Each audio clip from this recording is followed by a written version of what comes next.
Hey everybody, welcome back to the Modern Trumpeter podcast. For this week, our guest is Evan Taylor, and I first met Evan when he was a master's student at the University of Utah studying under Chris Johnson, and he has gone on to do some incredible things in his career, which we are excited to talk about and learn more from. So here's a little bit more about him. Throughout his career, Taylor has supported artists such as Frankie Valli and the Four Seasons, Gloria Estefan, Dave Koz, Kirk Whalum, Regina Bell, the Righteous Brothers, Delphio Marsalis and the Uptown Jazz Orchestra, Eric Darius, Justin Lee Schultz, Nicole Henry, the Chris Johnson Big Band, and others across North America. Taylor frequently collaborates with industry producers to develop music for Netflix, HGTV, BET, and other television programs, and was signed to Warner Chappell Music as a recording artist in 2018. Taylor served 1 year in Miami, Florida as the jazz trumpet professor at Broward College, and currently resides in Bloomington, Indiana, where he is employed by the African American Arts Institute as an assistant instructor and arranger for the Indiana University Soul Revue, while also frequently performing and recording abroad. In addition to this podcast, we are writing a book called The Modern Trumpeter, a guide to building a versatile and successful career. Whether you're a high school student dreaming of playing the rest of your life, or a college musician unsure of what comes after graduation, The Modern Trumpeter book is your guide to navigate the world of professional trumpet playing, and inside you'll find practical answers to questions every aspiring trumpet player asks, like how do you get started in the industry? What's life like on a cruise ship? What songs do you need to know for wedding and corporate bands? How do you find work as a solo artist? What are some important skills to develop just outside of just playing? The list goes on and on. With insights and stories from dozens of professional trumpet players, this book gives you the tools, mindset, and insider knowledge to turn your talent into a sustainable career.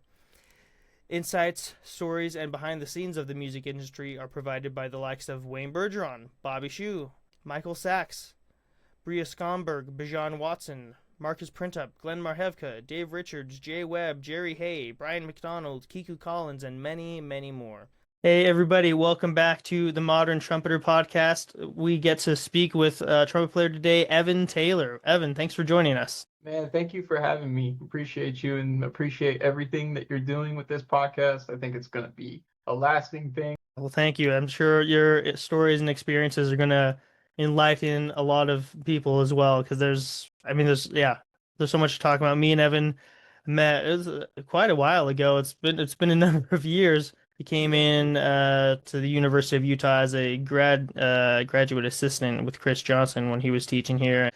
That's how we met, and then he's gone on to do some fantastic things, all of which we're going to be learning about and hearing about. We're looking forward to it. But to start off, tell us a little bit more of your background, of where you're from, how you first got into the trumpet, and like the moment you're like, yeah, I really want to do trumpet as a career. Yeah, for sure. So I was a youth worship minister, and I grew up playing in church. I played guitar first. That was my first instrument. And basically, I've told this story several times, but when I was getting ready to go into school, go into middle school, high school, my mom really wanted me to learn how to read sheet music. So she, kind of forced me to be in high school band. And I wanted to be a rock star. I wanted to be a guitar player, drummer, whatever. So those were like my instruments. So I, of course, asked the band director if I could do percussion. And there was all these like percussion rental fees and da-da-da. And plus the first year, they were like, you have to play a wind instrument. And my mom was just kind of like, your Uncle Steve has a trumpet that you can play for free. Like, so he pulls this old raggedy trumpet out of the closet, and it's like dusty and like hasn't been cleaned, hasn't been kept. The valves are like stuck, Man. Old case, like, and everybody, in middle school, they all have their like brand new Yamaha trumpets, and like everyone's like pulling out their like brand new like rental whatever, and like it was like the equivalent of driving like a 93 Honda Civic, like that's rusted out and like Yeah, got a crack in the windshield. Like that was basically me with that trumpet. So that's how I got started, who would have thought? That's one of the greatest starting stories I think I've heard so far on the podcast. Oh, that's awesome. And so then what happened? Like you got more into it and started loving it more, I imagine. Yeah, no doubt. Within the first couple of years, I've, kind of realized there's certain things with your facial structure, right? Like your corners and your embouchure that some people like yourself are kind of just naturally gifted with. It's like a thing that, not everybody can like put a mouthpiece up and like create a buzz and like everything like that. So I Yeah. realized like, okay, I have like a natural embouchure that works. And my band directors commented on it too, like, oh, your face is like set up for trumpet. And you have a natural like kind of affinity for it. So I started playing, a lot of stuff, and pretty much anytime we had like an excerpt or an audition piece or whatever in middle school and high school, there was some struggles, but I had a great teacher named Bob Parker, who was the choir director at my middle school. He was very kind. He was like, hey, if you pay me $15 for private lessons, that was how much I started paying for private lessons with Bob Parker. So very kind, very generous. He just wanted to help me. He wanted to spend time with me, and I worked with Bob for a few years, and he was so encouraging, like such a lively, happy, smiley person, and just like really had energy. And he was a cancer survivor, and so when he first became a band director, he was like this big guy with a beard, and he's a hefty guy, and like Yeah. but when I had met him, he was like as skinny as a rail and like had no hair, and just looked like he had really been through it. But his spirit took 24 years off of him. Like Yeah. he's this older guy, but he seemed like he was like in his 20s. Like he was just so all about life. And so he's like, Evan, like I gotta show you this. He loved YouTube, man. Like we would sit around like watching YouTube videos of like different trumpet players, and he loved just like sharing those Yeah. videos with me and being like, see, like this, you could do this, you could play like that, you could Yeah. do this Yeah. thing. Check this out. And he would hop on the piano and start playing some stuff, and I was just like, I don't know, I'm 13, I don't know anything. but that guy really, really lifted my spirit. And especially I went through a lot of stuff in high school, just family issues and some other things. For having like a mentor like that, somebody who really poured into me, and I think that's kind of what led me to want to pursue education, because I think without people like him, Chris Johnson, Etienne Charles, some of the mentors that have kind of came through for me over the years, especially in harder times, music educators were the people who poured into me and kept me afloat, kept me alive, kept me wanting to continue doing things in life. Yeah. Wow, that's great. Yeah, I think and this has happened with other guests as well, but there's so many of us like have that mentor, that educator, those people who have like really like inspired us, My junior high director was great, and then my high school director would come in to the junior high sometimes, and he was a big jazz guy, and he would like get us excited and play some high notes or something, and we're all just like, and I had a choice between going to his school or like another school, which was very, very prominent, had like the best marching band in the state and all kinds of stuff. But because of him, I was like, I want to go here. I want to go learn more from this guy. And that changed things too. And like, I can count, I'm sure we could all count like the people that have inspired us in ways that we're like where we're at now and why we keep going. But yeah, it's such a big understatement as mentors and educators. It's yeah, absolutely one of the most important things. So tell us more about like so after high school, where'd you go to school and what was your degree in? Sure. Yeah, so coming out of high school, I got a scholarship in jazz studies to Michigan State University. And that came by way of Rodney Whitaker and Etienne Charles. And my high school was part of the circuit of like we did the jazz competitions, right? So which that's another conversation, competition in jazz. I don't know if I agree with all that, but it was cool in the nature of like your band goes and competes, and like you get to see other high school bands and people who are like at your same level, but then you might hear a band from a different city, like Grand Yeah. Rapids or Detroit. I grew up in a really small town, so Ludington, Michigan is where I grew up in. We had a great band program, great funding for the arts in Ludington, even though it's a really small city. But like if you go 2 hours south, there's like Grand Rapids, Lansing, Detroit, some of the bigger cities. And obviously like those arts departments are a lot more widespread. Maybe they have multiple ensembles. So there's like standards. And we would show up to these like the essentially Ellington regional competition.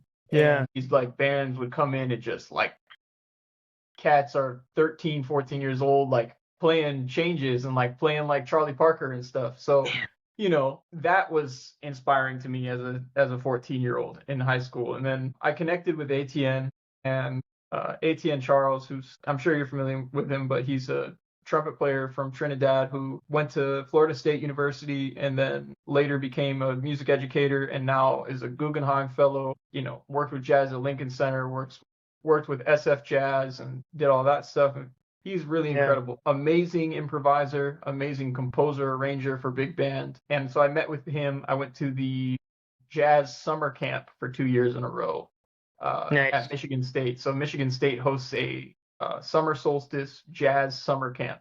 So as a high school student, I would attend that over the summer. It was like a week-long thing. You go stay. There would be kids from all over the country. It was kind of like a Banff or Stanford does one. Right? Workshop. Kids from all over the country. So then you get exposed to like, wow, oh my gosh, these kids from Florida are like burning, man. Like they come in like rhythm changes and they're like, they sound, like dizzy. So that kind of messed me up. I was like, I don't really even know how to play like a B flat blues. I don't even know how to do any of this stuff. But Etienne was super kind when I was young. He was like, come on, man, like, teach you how to do this stuff. So he's like, come to Michigan State, come be my student, and, we can work on things. And so he gave me a scholarship to do my undergraduate degree at Michigan State. And awesome. My undergraduate jazz degree from Michigan State was like, I think the predecessor to like everything that I'm doing now and all the relationships and connections I made while in college. Obviously, that's what led me out to Utah too, because Chris Johnson, who's also a graduate of Michigan State, teaches at the University of Michigan now, but he's a Detroit native. And so I took some private lessons with Chris, and then Chris got the job as a director of jazz studies at University of Utah, which I got an assistantship, came out to Utah, did my graduate degree there, and then shortly after that, I moved to Miami. So kind of was like, okay, I did the 2 degrees, time to move to a big city and go like put my feet in the water and see if I can swim. And I could kind of, and then I was like, oh man, like I might want to go back to school for a second. I might want to go check some other things out. Right. I went back to my doctorate at Indiana University, which is where I'm at currently. And I've been teaching at Indiana University for 4 years now. Okay. Wow. Man, there's so much to unpack. This is great. Can we rewind for a second back to the summer camp? Because part of one of the sections in the book will talk about the importance of summer camps and what opportunities there are. Because I feel like here in Utah, we don't really have a lot of jazz camps here, and then I just never heard about anything like at all. And so I'm just like, and that was like then, but I would never go. And then now looking back, I'm like, dang, I wish I would have like taken the chance to go to one of these places. I feel like it would have changed my trajectory even more than some other things that I'd been able to do prior. So can you tell us more about like that camp and what was so special about it, and like kind of how that one was structured, and just kind of your overall experience there? Absolutely. Yeah. Man, there is a lot to unpack there. I think probably the first thing that comes to mind is like, I'm going to talk about diversity, like, and how important I think diversity is to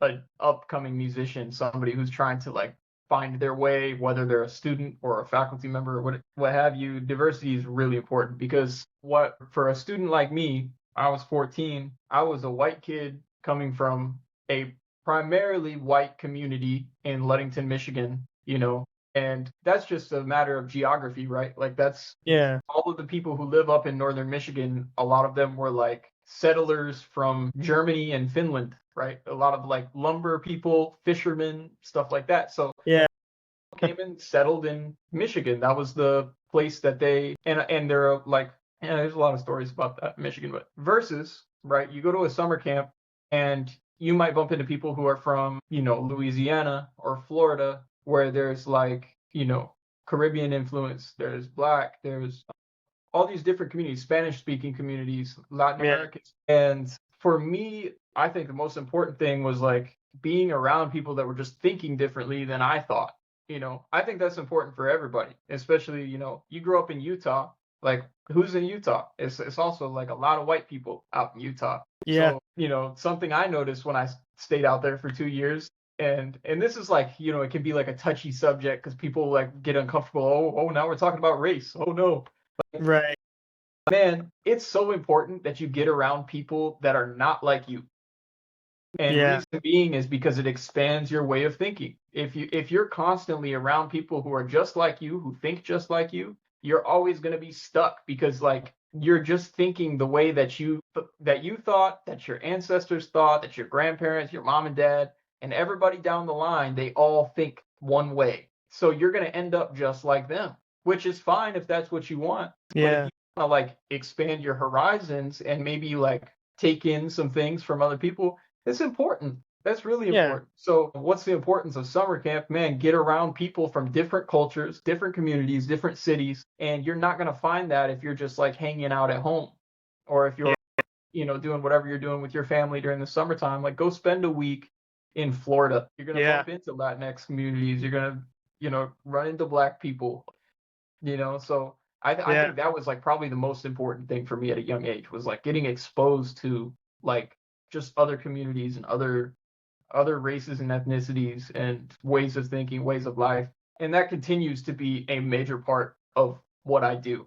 Like when I'm trying to figure out how to like work on an R&B arrangement, like I'm not calling my band director from Ludington, right? Like Yeah. I'm Yeah. calling like, Josh Isaac from North Carolina, or I'm calling Marcus Anderson, or I'm calling, some of my cats down in Florida, or I'll call like Aaron Smith from Cleveland, Ohio. Like people with gospel experience, people with like and when you talk about regions in music, I think there's different influences wherever you go in the country. That's why we Yeah. have all these different sounds, is because there's like a West Coast thing and there's an East Coast thing. There's a South Florida thing. That's like all Latin American music, and like there's all kinds of stuff happening down in Miami. Yeah. So when I teach music at a professional level, and also when I write music at a professional level, I'm always like trying to figure out because I always just go back. I'm just a white kid from Michigan. I didn't know anything, and I got exposed to all this stuff, and I was like, oh man, there's so much amazing music and so many amazing ways of thinking out there, and so just always trying to like absorb from other people.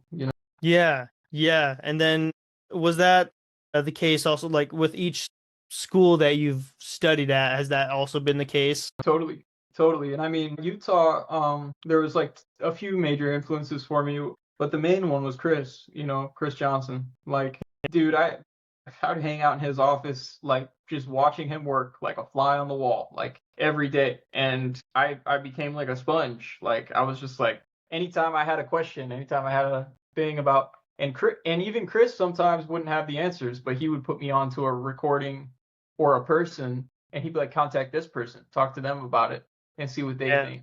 And Yeah. I'd be like, okay, all right, I'll do that. And now that's just how I think, right? Like if I don't Right. know something, there's somebody who understands it. But Yeah. Chris was a major influence. Obviously, like when I was at Michigan State, I got a handful of that. Rodney Whitaker, the director of the program's from Detroit, and then Etienne's from Trinidad, so he has like this whole other Caribbean Yeah. music like way of thinking, and Yeah. yeah, so he had a completely different take. He lived in New York for a long time too, so he just had like a lot of New York is one of the most culturally rich cities in the entire United States, so he had all of that influence, man, everything. Yeah, those influences and everything, yeah, it's totally different. And that's like kind of what I'm trying to get across in the book too, is like if you can like go out places, go somewhere you're not comfortable with. I tell the young musicians I'm working with here is like they're like, I think I want to do music, but I might stay here. And I'm like, apply to UNT, apply to Berkeley, go to these other places and at least see. Go for a semester. And if you don't like it, come back. It's okay. But like go and just have your world rocked a little bit and then go from there because I think it's so important. Not that the programs out here aren't great. That's a whole nother conversation of kind of the music scene here in Utah versus other places and whatnot. But I think yeah, for anybody it's like, yeah, get out and go somewhere else and figure things like and then Mm. you want to come back, yeah, come back. But take a chance. Yeah, yeah. Take a risk, Don't be afraid of what's out there. I think what you find when you search a little deeper is that what's out there isn't so scary. It's actually like enlightening, and it's important to experience those things so that you can grow as a human being. A lot of people are really trapped right now. I think the thing that this world needs the most is some unity and some sense of like we're all on this planet together and we're Yeah. all not as different as we think. Yeah. Everybody, there's two things. I was talking to Dr. Charles Sykes, who is I work at the African American Arts Institute here, and Cool. Dr. Sykes was the person who hired me into the department. And Dr. Sykes retired 2 years ago now. But I had lunch with him a couple of weeks ago, and he was like talking to him about next steps in life. Where am I going to move? How am I going to do this? I'm finishing a PhD. I'm interested in, I want to have a family. I want to buy a house and have kids and have a dog running around. And I'm trying to finish a doctorate. I'm going on tour. I'm arranging music for all these different artists. I'm doing recording contracts from my house. A lot of things to juggle, right? And he goes, he like slowed me down because he's an old soul. So he slows me down. He's like, hey man, what are the two most important things for a human? I go, I don't know. Like, and he's like, the first one is that you have something to eat. Because if you don't have something to eat, you're going to die. Yeah. And he's like, the second one is that you got somewhere to lay your head at night. And he's like, beyond that, everything else is just, but those two things make us all the same. Those two make us all, we all got to have somewhere to lay our head at night, and we all got to have something to eat. And so I think anyway, we're getting in, it's becoming very esoteric, but that is how I'm trying to frame everything about how I teach, how I play, how I connect with people.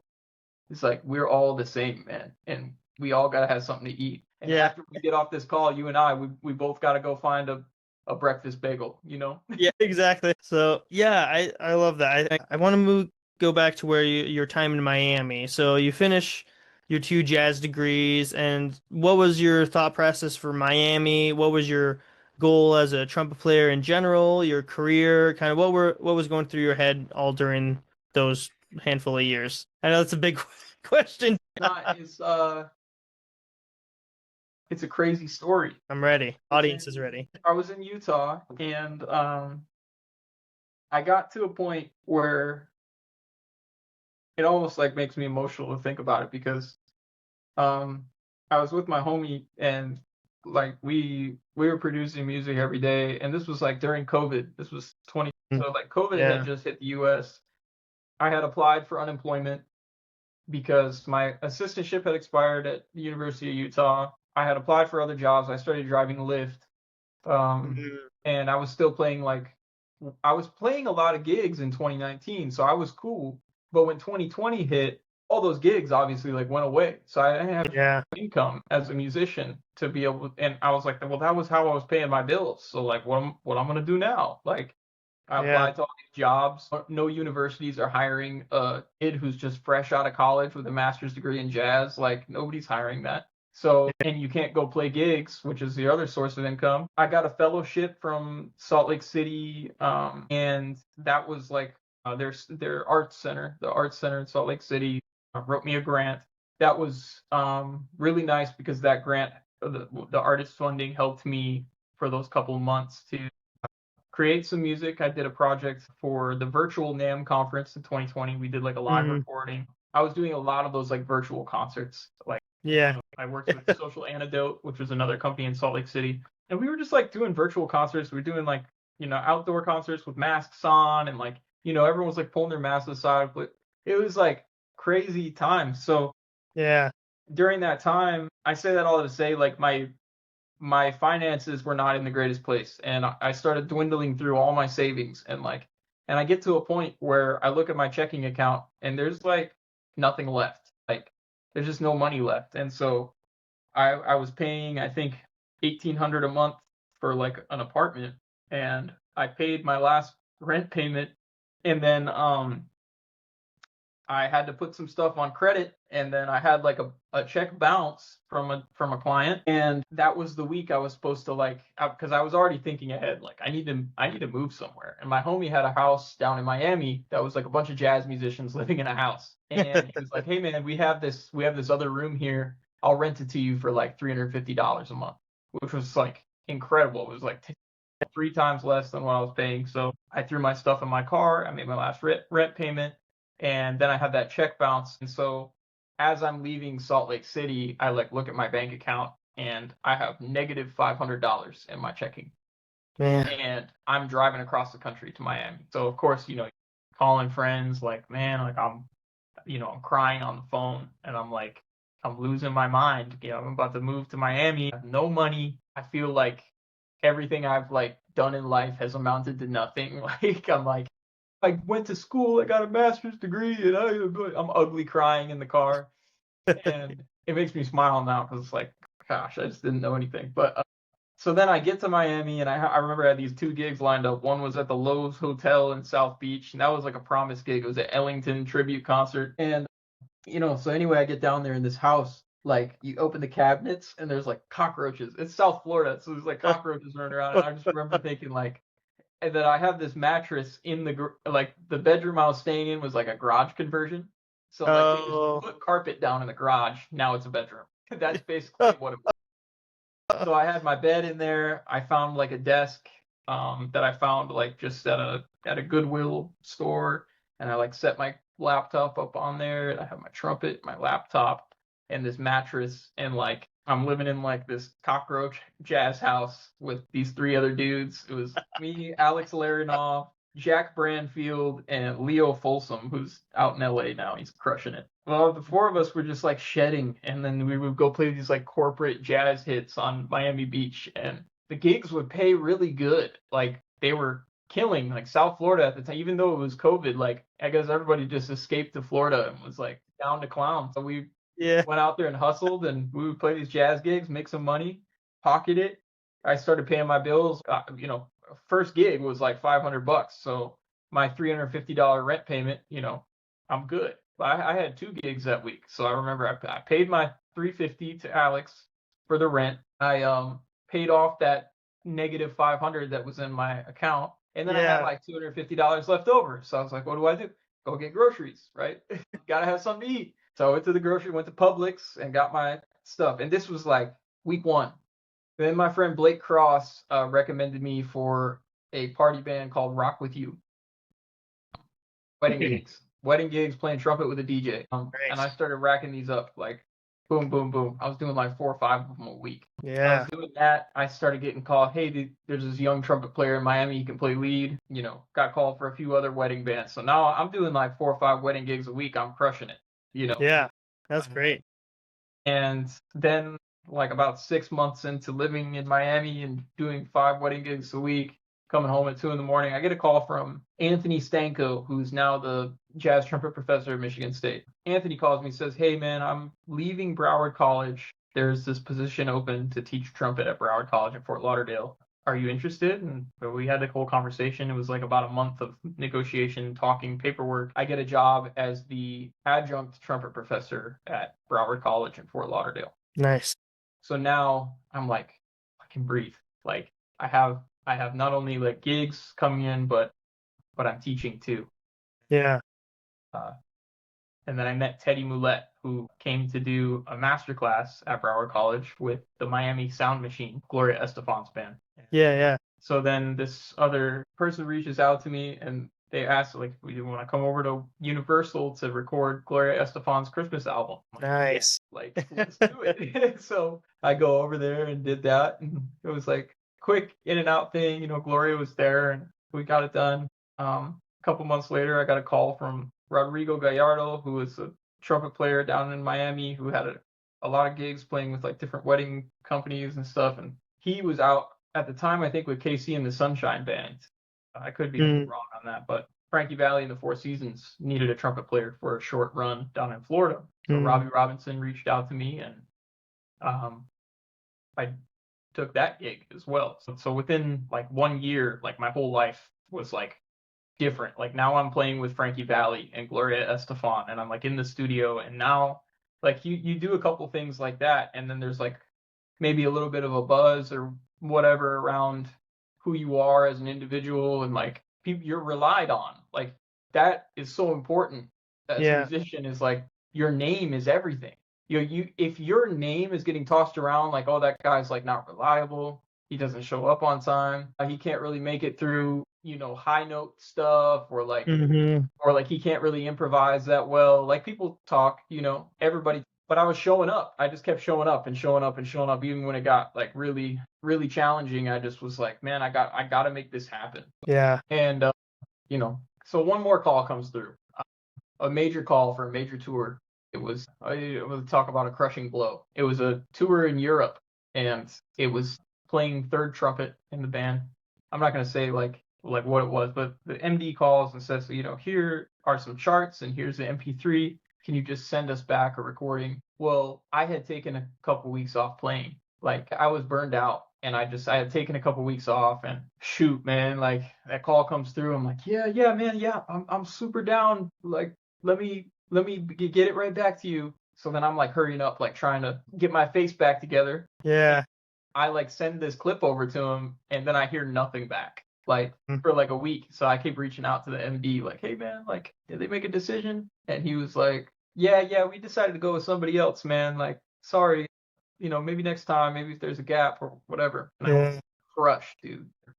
So at the time, that was a time where I was coming to the end of my first year at Broward College as a professor, and was kind of like, are they going to extend my contract? Are they going to let me work here another year? Or am I going to do a tour? Am I going to go to Europe and go on tour? I need to find another way to supplement my income, because, man, I am struggling down here. Miami's expensive.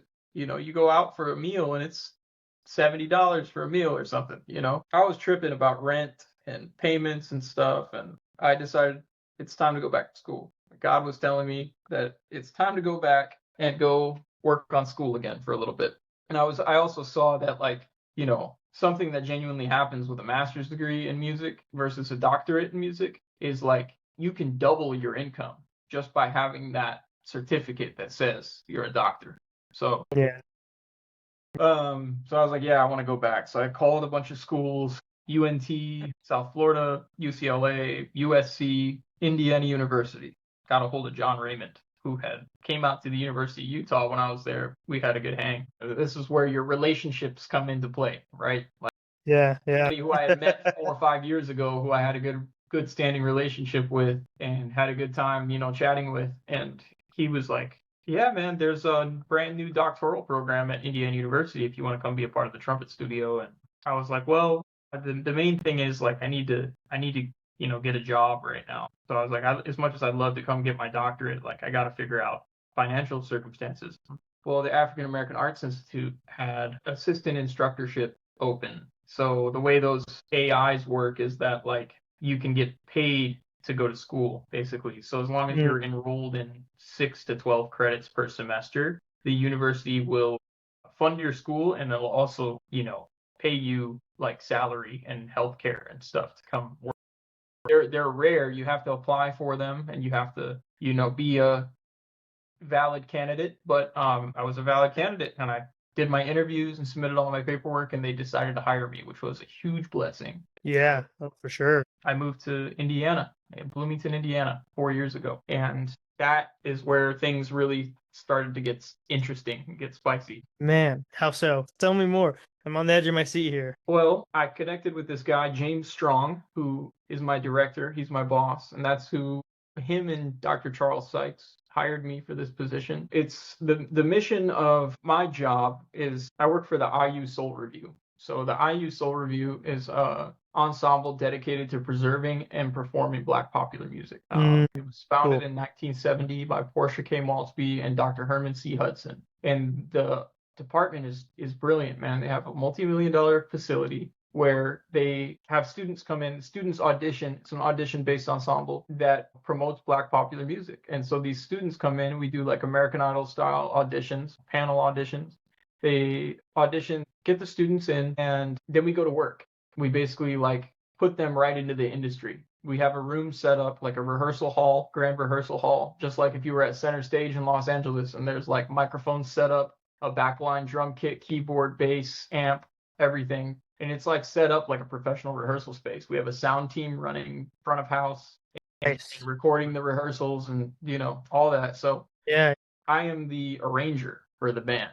So cool. My boss, James Strong, who was musical director for Tupac, LL Cool J, Stephanie Mills, Beyonce, list of names goes on and on. DW3, New Edition, En Vogue.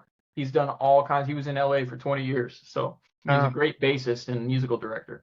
He'll send me a playlist in August, and then my job is to like write arrangements, right, for the ensemble. It's like a 25-piece ensemble. We tour, we travel, we go do jazz venues and concert halls and stuff like that. It's a collegiate ensemble, though. That's cool.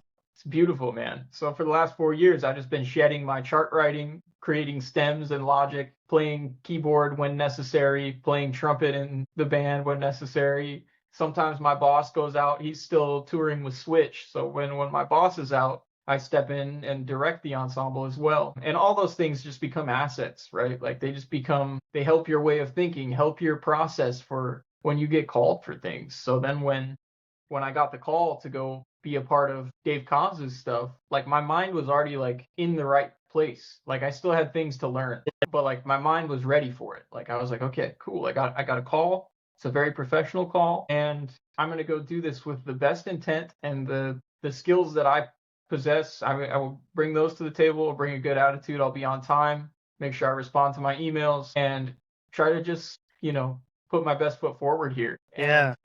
And here we are. And here we are. So cool. So you're still in Indiana, still working, graduated, or are you still working on your doctorate? Yeah, so I'm done with coursework, so I Okay. no longer am required to be on campus. So just I show up and teach, but I still have like a dissertation that's being written and some just back end stuff. Sure. So soon you'll be a doctor. Soon. Yeah, That's so it's awesome. like a 7-year process. I'm like year 4, so Okay. yeah.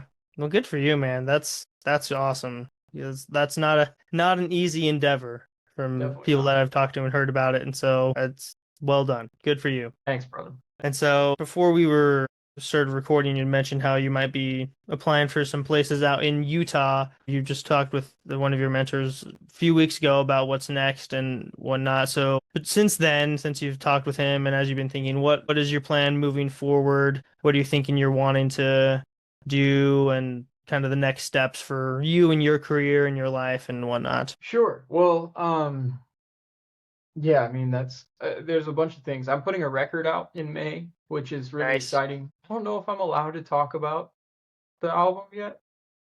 We might have to like touch base in May, or Yeah, yeah, something. yeah, But I'll just say there are some people being featured on this album that I'm really excited that they're being featured on that because yeah. yeah, big names. So it's a smooth jazz record, and I'm putting it out through MBF Entertainment, which is the label I signed to in October of 2024.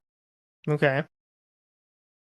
And so the guys that are on the album are kind of like the royal throne of smooth jazz, like is being featured on this album. So Yeah. Let's go. I'm super stoked about the names I have on here.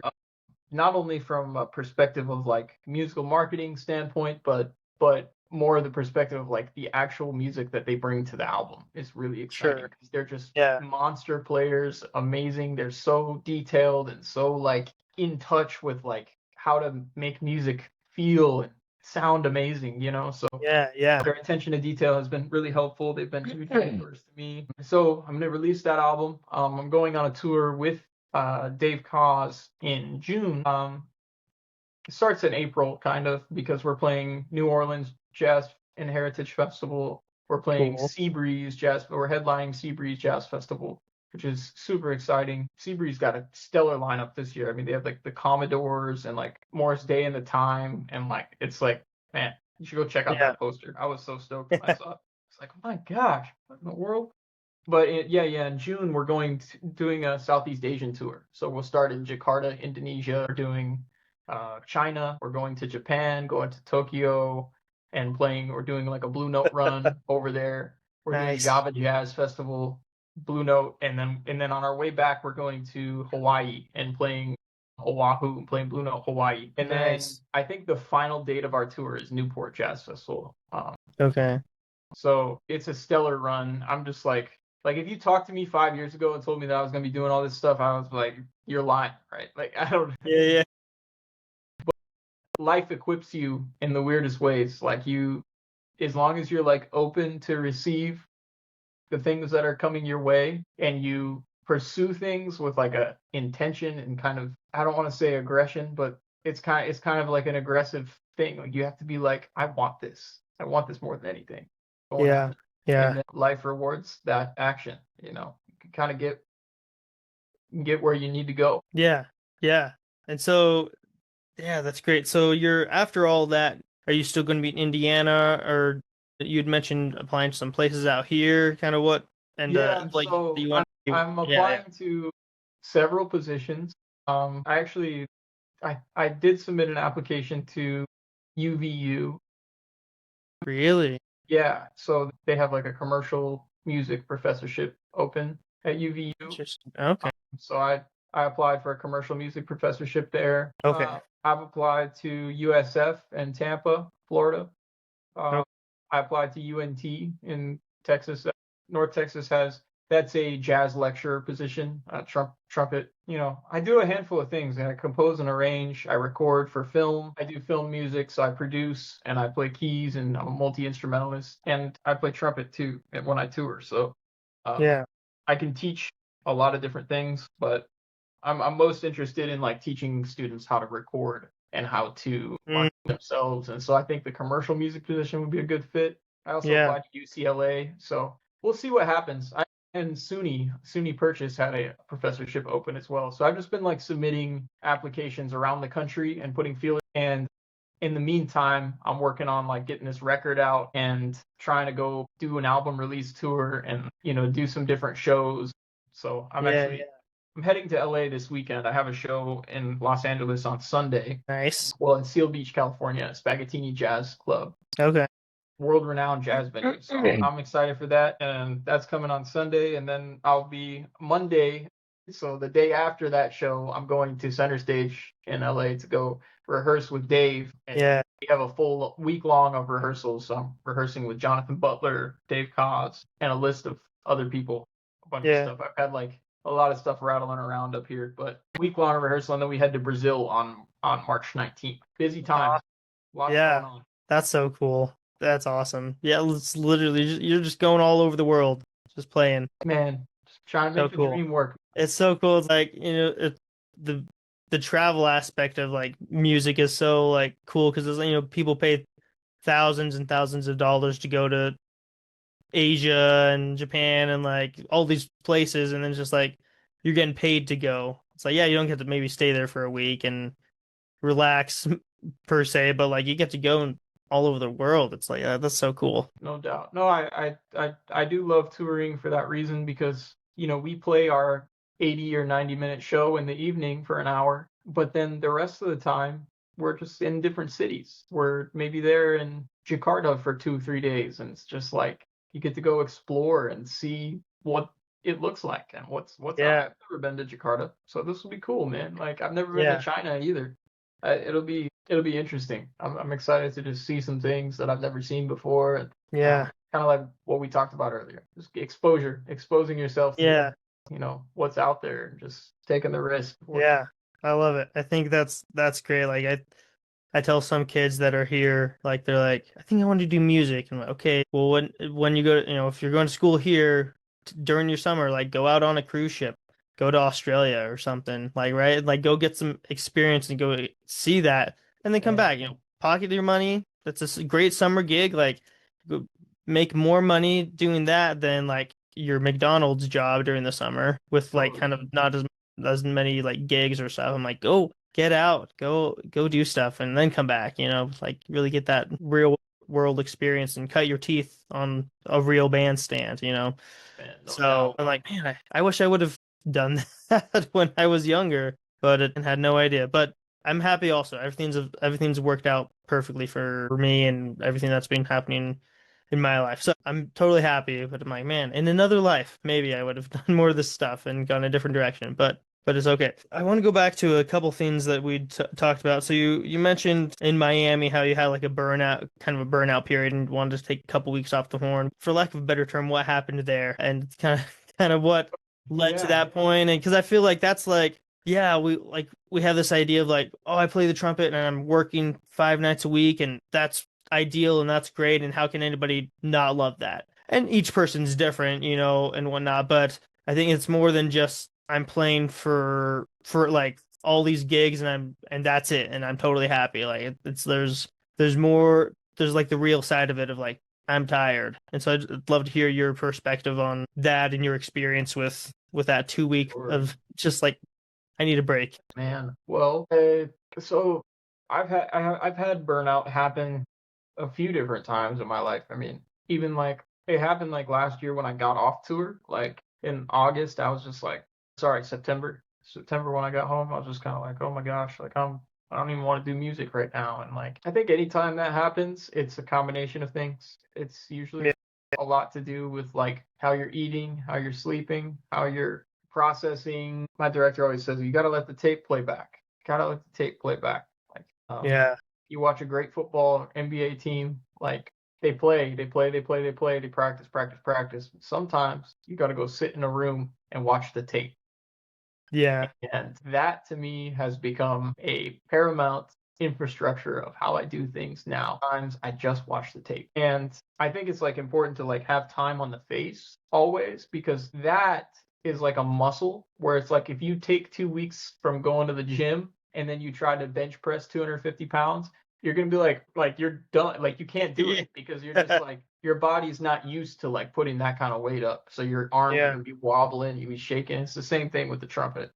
So Yeah. you can't really like afford to like not put time on your face. But sometimes it's okay. Like if you're, if you need to take a break, like go watch some YouTube videos, but like I'll listen to my own tracks and I'll listen to tour tracks and stuff like that. But yeah, I think when I was in Miami, a lot of it was just the running around. That's a big city. There's a lot of traffic. And Mm, you'd be driving to a gig that says on Google Maps that it's 3 hours away, but it's more like 5 hours away because of the traffic. And the same thing happens in dude. LA or New York. It's just Yeah. you got to budget extra time for yourself. I was doing that a lot of nights a week and staying out late. And honestly, like to tell you the truth, I was, sometimes indulging in, alcohol and stuff like that. And so it was like if you're out, like the gig ends at 1, but you're out till 3:30 in Miami Beach with your boys and like kicking it, whatever, and then you got to do the same thing tomorrow. Yeah. So that was part of it, and part of it was just like I was so tired of like, man, I'm always hustling, I'm always doing stuff,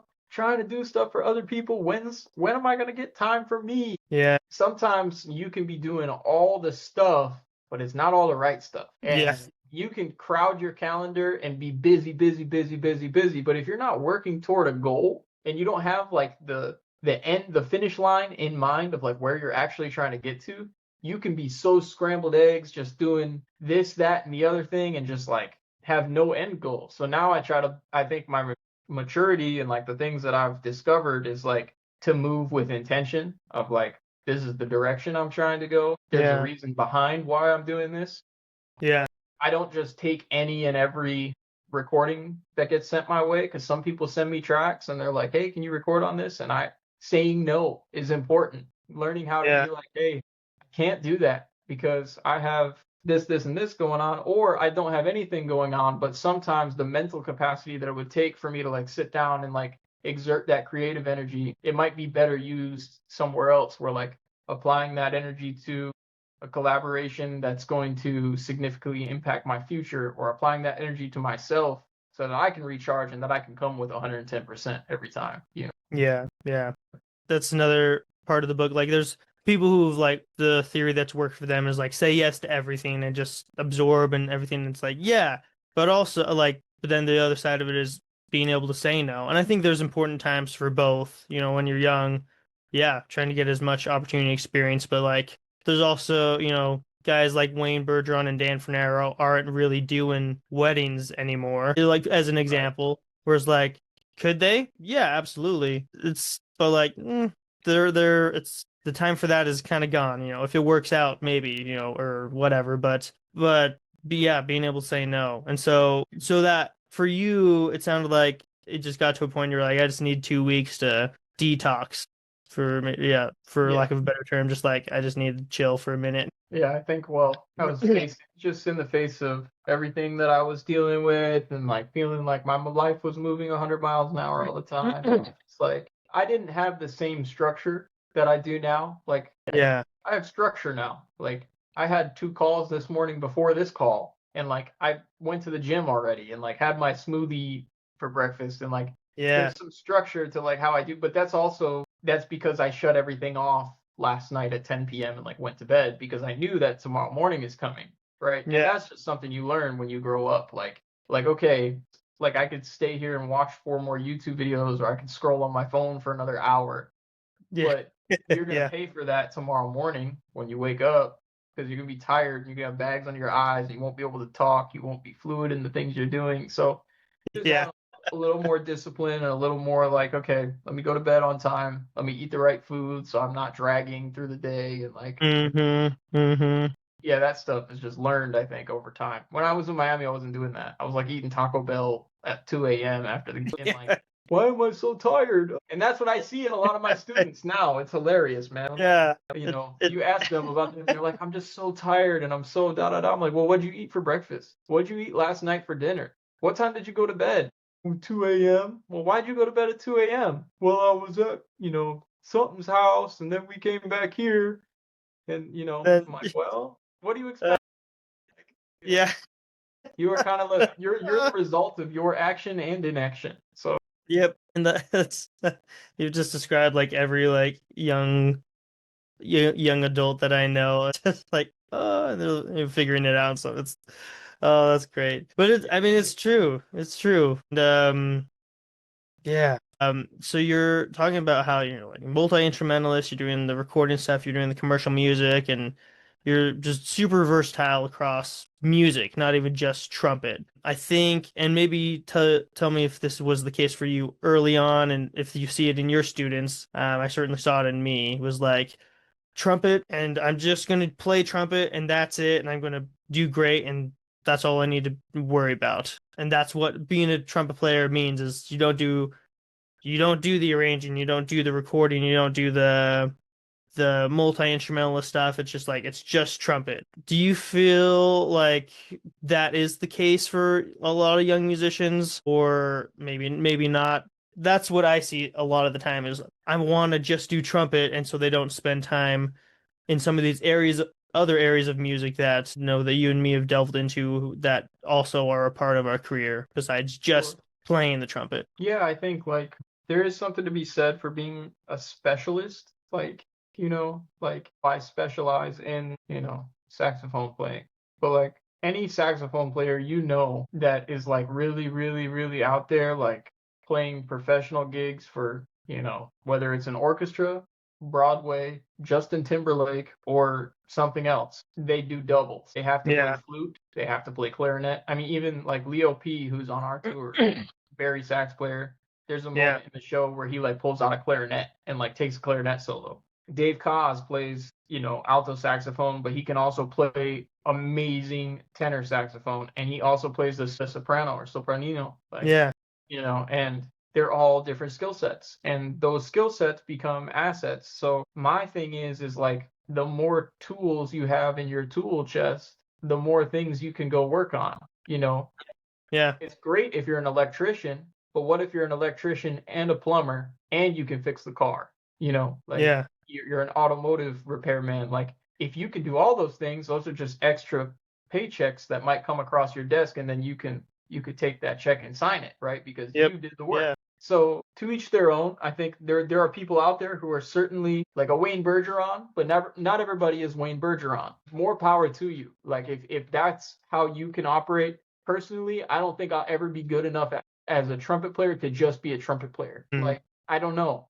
I don't know the answer to that. I play keyboard and guitar and bass, and I write music and I can write charts and I can do stems, and I love a good specialist, but I like to be multifaceted because occasionally I get a call for something and I'm like, yeah, I got you. I can do that. Yeah. Yeah. So I think yeah. Like in some jobs or some scenarios, yeah, it's just playing the trumpet, like the military or playing in an orchestra. But like the odds of getting those gigs are like not that high. So like I would say like most musicians are not in those groups. And so it's like, yeah, unless you're doing something like that, unless you get it, like you have to have some sort of other stuff going on, right? So like, right, you're getting your doctorate, you're applying for these college positions, and right, you have the structure from when you were teaching at Brown and now teaching at Indiana and then teaching somewhere soon, where it's like, okay, I'm teaching, I have the stability to like that, the money's taken care of, the business is taken care of, and then the other stuff on top is like, okay, now I can do other things. yeah, yeah, multiple streams of income, and then also just like what I picture is like sometimes you gotta like pick up the slack on the rope and throw it over your shoulder. Yeah. because like not everybody can do everything. And if you're in a leadership position, especially, oftentimes there are people who kind of like fail out or they can't make it to whatever. And it's like now there's a hole, there's a void. And Yeah. as a leader, your job is to fill that void. Um, Otherwise you wouldn't be the leader. Like you would just be a Yeah. sideman or anything. But when Yeah. I look at like great leaders, a great leader can fill those voids and can pick up the slack. Oh, our bass player is gone today, so I'm gonna go play the bass. Our drummer's Yeah. gone today, so I'm gonna go play the drums. Our Yeah. keyboard player can't make. Or how about we're getting ready to go play the Hollywood Bowl with Regina Bell this past summer, and we're doing her song "Baby Come to Me," which is a famous song, and she has this brilliant arrangement of it that's got these hits and this da da da. And now it's going to be Regina Bell and the Summer Horns live at the Hollywood Bowl. And Dave, we're on the road traveling when this decision was made, so there's only a couple weeks out until the show. And now Yeah. Dave and his team are thinking about, well, we got to get some charts made for the horn players because we need to have like a official horn arrangement for this song. Mm-hmm. So Dave pulled me aside one night, like before a show, and we're walking. We went and got a coffee, and we're on our way back to get coffee. And he was like, "Hey, Ev, I wanted to ask you something, and like, I don't want to put too much on your plate because you have enough on your plate as a trumpet player, and like, we're busy right now, but we're doing Regina's song, Baby Come to Me at the Hollywood Bowl." I'm like, "Yeah." And he's like, "Would you be interested in doing the horn arrangement for it and like printing us charts so we can rehearse it and da da da?" And I was like, absolutely. I'd be honored to do it because Dave Koz and Regina Bell. I couldn't be more honored. And to Yeah. do it on such an occasion like this, I was like, this is incredible. It's a great opportunity. And so I accepted the offer. I sat in my hotel room for a couple days with my little MIDI. I have a MIDI keyboard that's like this big, and I take Nice. that with me everywhere I go. And I Yeah. I sat down, I wrote this arrangement, we rehearsed it, and then Regina came in a couple days later and we performed it with Regina. And it was that to me was like, that's why we do this. Like it's like those on the fly decisions that need to be made. I mean, he could have called anybody in LA to like go Yeah. make these charts and put together an arrangement. He could have called Nick Petrillo or there's a million amazing arrangers out there. Yeah. Trombone player who writes all this amazing horn stuff. Did the horn heads, arrangements. But like he pulled me aside and was just like, "Hey, Ev, I think you'd be interested in doing this." I was like, "Yes!" Like it was a surreal feeling, man, playing at the Hollywood Yeah. Bowl, and I'm watching Regina come out, and we're right there. I was like, "Man, what the heck? This is sweet. Yeah. What I Yeah. live for." So yeah, I mean, I don't know. Should you just be a trumpet player? I don't think so. I think try to diversify your assets, man. Like Yeah. add some tools to your toolbox so you can like take over the world. Yeah. Be an asset to people. Be something that they're proud to have you on the roster because you bring all these things to the team. You're not Yeah. just a 3-point shooter. You can dribble, you can make Yep. great assists, you can pass Mm-hmm. the ball when necessary, and you're good in the locker room. You can talk to Yeah. people in the locker room and when you're watching the tape, you're looking at the tape going, "Hey, what if you switched over here and you moved to the 3-point line and then we do a switch and then I can get inside the paint." You know what I'm saying? Like Yeah. Yeah. that's why LeBron is LeBron. That's why Kobe was Kobe because they're great assets and they have multiple tools in their tool chest. They're not just a 3-point shooter. Yeah. Yeah. Absolutely. I think that's so important for young players to realize. Is there's one kid that I'm teaching. He's great, very excited about trumpet and everything. And he's like, kind of has that mentality of like, I'm going to play jazz. Like, okay. And but you want to make a music career, yeah? What Yeah. kind of jazz? Just What is playing jazz? jazz. And I'm like, he's like, I don't want to do any classical. I don't want to do any of blah, blah, blah. I'm like, okay. So where are you going to like trying to walk him through like, well, where are you going to work? Well, I like Utah. And it's like, no. It's like, no, no, no, dude. Like, that's not, that's not how it works. Like, there's so much more beyond playing jazz. Like, again, that's phenomenal, but not everybody's going to be a Marquise Hill. Not everybody's going to be Wynton Marsalis. You Well, can go for I it, and mean, that's great, but look at Marquise Hill and look at Wynton Marsalis and their career. I mean, both of them are profound arrangers and composers. mhm. So even the Diego Rivera used to talk about teaching a class called Jazz 101, and it's a 24-hour class. It's not a hour. hour lecture. It's a 24-hour lecture, and it goes 7 days a week. And it's basically you're like running from one meeting to the next, and you're like up at 2 in the morning, like arranging a big band chart. And then you like take like a quick like 2 hour nap, and you wake up and drink a cup of coffee, and then you like Oh, that's pretty go to great. teach jazz improvisation. But then you have a gig at 11 o'clock at like a jazz brunch, and you got to go like play standards. It's like Yeah. Oh man, it's just it's around the clock, man. It's not just you want to do uh jazz, man. You can have a hard time, bro. That's one of the toughest industries there is. yeah, and that's I think so like trying to get across to to some people is like when they get so zoned in on one job, it's like I mean, that's great and go for it, but like the reality of being a musician is not that, And that's the purpose of the book too, is like, look, if you want these certain things, like this is kind of what you're gonna have to sacrifice, this is what you're gonna have to give up, or this is if you want to be a freelancer, like you can't just be doing classical stuff. Like you can play as many wedding ceremonies and church gigs as you want. Church happens on Sunday. What about the rest of the days of the week? Yeah. And like so trying to open up young musicians' eyes to like really what it takes to do this has been the whole goal of the book and the goal of all these podcasts as well in these interviews because it's it's different for everybody, but it's I think hearing everybody's story is super important. And so maybe last couple things, I would love to know more about how you got with Dave Koz and how that's going and your experience there. And then yeah, we'll start there. Yeah. Well, Dave is one of the most incredible humans that I've ever worked with.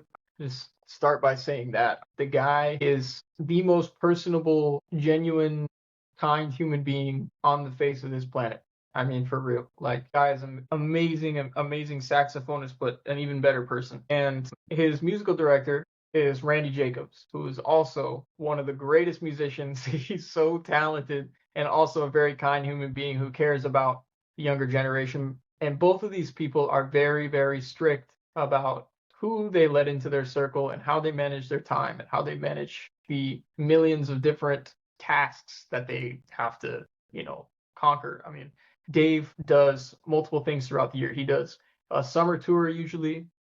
He'll do a spring cruise, jazz cruise, Yeah. that hosts about 2,500, 5,000 people.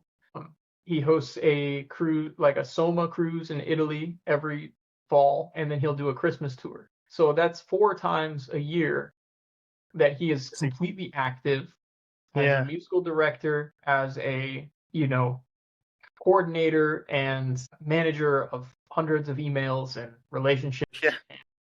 And what fascinates me is that he knows every single person's name. Yeah. That's Name, crazy. everybody. I mean, it's crazy. fascinating. So very successful human being. Anyway, Randy Jacobs. So I did this gig in Daytona. The first year I got called for it was 2020, I believe, and I played with Eric Darius and his horn section. One of my friends, Kyle Schroeder, who actually I have a show with on Sunday. Kyle was like, "Hey man, there's this guy Eric. Like he's got a smooth jazz gig up in Daytona. Blah blah blah." He's looking for a horn section. I was like, smooth jazz? A horn section? Like, what? Okay. And I'm like coming out of jazz school. So like I'm super heavy in the bebop stuff and playing Eternal Triangle. And I had just one ITG. And so I'm like super heavy and straight ahead stuff. I was like, man, I don't know if I ever want to play smooth jazz, but like how much does it pay? Yeah. So Kyle was like, it pays $400, man, to come up here.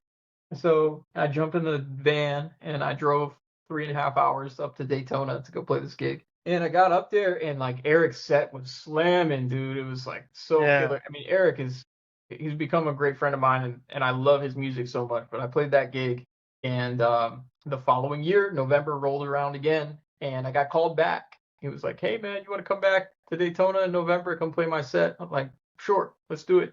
Come up, play the gig a second year, start to develop some more relationships, things happen. Well, they called me back a third year. So November of 2022 comes around. I get called back again to Daytona. Well, the third year that I did it, Randy Jacobs was at the festival doing his own set, and Eric asked him to come play guitar on his set. So nice. Randy's playing guitar. I remember he had this black t-shirt on with a pumpkin on it because it was Halloween. Randy was playing guitar with Eric, and I remember I came up to him and was like, man, I really like your pumpkin t-shirt. That's so funny. Like, da-da-da. was like, you got style, man. I'm just talking to him. He's like, oh man, appreciate it. And that was how I met Randy Jacobs, who is Dave Kaz's musical director. I had no idea about that. Crazy. A few months later, it was like January of 2022 or 2023, January 2023. I got a call from Pete Klingon, who is Dave Kaz's like travel liaison for the Dave Kaz Jazz Cruise. Mm. Hey mate, this is Pete Klingon calling with the Dave Kaz Jazz Cruise. Wondering if you're available for and blah blah blah. I was like, okay, what's it about? And he goes, we're going out to Greece and Malta and Sicily, and he's like, I'll forward you the contract if you're available. I was like, man, that sounds amazing. So I took the job, and the job was to be a backup trumpet horn section, like play the lead book, right? For like 12 different artists. I was like, oh my gosh. So the first year I did it was Kirk Whalum, the Righteous Brothers, Kenny Lattimore, Paul Jackson Jr. It was like this crazy, like Candy Dulfer and Dave Kaz. And I was just like, my goodness, man, like this is a lot of music. And then so I learned all of it and went and did it. And then I was honored that, they called me back a second time. The following year. They were like, hey man, we really liked your playing. Happy to have you on the ship. We'd like you to come back a second year. Second year rolls around, and then I got a call later in that fall, and Dave was like, hey, I know you're coming on the cruise, but would you also be interested in doing a summer tour with myself and Marcus Anderson, Leo P, Jeff Bradshaw, and anything for Dave Kaz? I was like, it's like, I'm like, man, he's taken such great care of me. He's been such an incredible mentor, and he's been like so kind and put together so many amazing shows that I'm like, dude, anything you need, like I'm there. So that was it. That was kind of how that happened, and now we're going on tour to China this year. This is my 4th year, I think, working with Dave, and crazy. I couldn't be happier, man. It's a great guy, great friend of mine. Yeah, who would have thought, right? You driving to Miami for the first time in a few short years, traveling the world with Dave Kaz. Pretty insane, man. It's pretty. Yeah. And maybe last question before we let you go. Is there anything you know now that you wish you would have known when you were younger? There's a lot of things. I mean, there's a lot of things that I wish now, or that I wish I knew then that I know now. So it's a heavy question. I think like you get a lot of assets in life, but the most valuable asset that you have is your time, and everything else is depreciating. So when you buy something, say it's a car, it's known to be the world's worst depreciating asset, right? It's like the minute you drive that thing off the lot, it starts depreciating. It's worth less now. The minute you drive it off the lot, it's now worth less than what you bought it for. Yep. Even with mortgages and homes, like sometimes they can be appreciating assets, but sometimes they can be depreciating assets. It just depends on market value. But anytime you buy something, whether it's like a pack of bananas from the grocery store that's going to be rotten in 2 weeks, or you buy a computer and then now the computer requires multiple updates. Now it runs a little slower than when you got it. Now everything starts slowly kind of depreciating once you purchase it. But the one thing that does not depreciate is your time. Your time is the most valuable appreciating asset that you have, because what you do today sets you up for tomorrow. What you do today sets you up for 5 years from now. What you do today sets you up for 10 years from now. So I always now I think like that. What's happening in 2030? What's happening in 2035? What's happening in 2040? God willing, I'm still here, and I've created this beautiful, beautiful life for myself. Had I thought like that when I was in my early 20s, or had I thought like that when I was in my, when I was 18, nobody's thinking like that when they're in their early 20s. You just life's a party, and everything's brand new, and you're getting all these new experiences, and you hear all the old people around you telling you, yeah, man, I remember when I was young. It's like, what are they talking about? Well, they're talking about time.